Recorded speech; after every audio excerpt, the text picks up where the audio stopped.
कोई भी देश में 146 सांसदों को ऐसे बाहर नहीं किया गया है, निलंबित नहीं किया गया। ये तो बहुत बुरी बात है।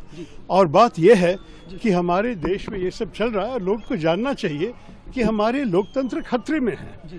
तो इसलिए हम ये कर रहे हैं और ये जो प्रदर्शन आप देख रहे हैं जनता को समझाने के लिए कि हमारे देश में जो कुछ चल रहा है ये तो बिल्कुल हमारे देश के भविष्य के लिए बुरा है।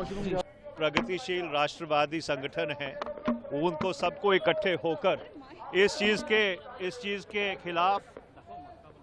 के खिलाफ लामबंद होके एक आवाज से पूरे देश में संदेश भेजना चाहिए कि अगर इस देश में लोकराज को कायम रखना है, लोकतंत्र को कायम रखना है, तो सभी प्रगतिशील और राष्ट्रवादी शक्तियों को लामबंद होने की जरूरत है। सभी लोग जो है पीड़ित हैं। जब मेंबर ऑफ पार्लियामेंट लोकसभा के बाहर आवाज उठाएगा तो उसको ईडी नोटिस देके अंदर कर देगी। लोकसभा के बाहर आवाज उठाएगा तो उसको अंदर जाने के लिए कहेंगे। लोकसभा के अंदर आवाज उठाएगा तो स्पीकर बाहर का रास्ता दिखाएगा।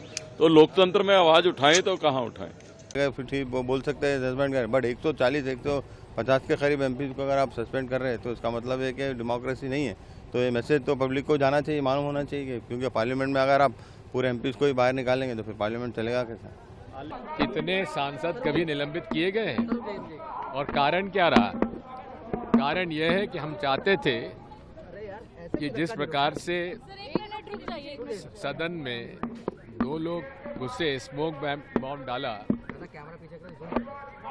उस प्रकरण में गृह मंत्री जी का बयान होना चाहिए। अब उसमें भी बयान देने का उन्होंने मना कर दिया, तो क्या करें हम लोग?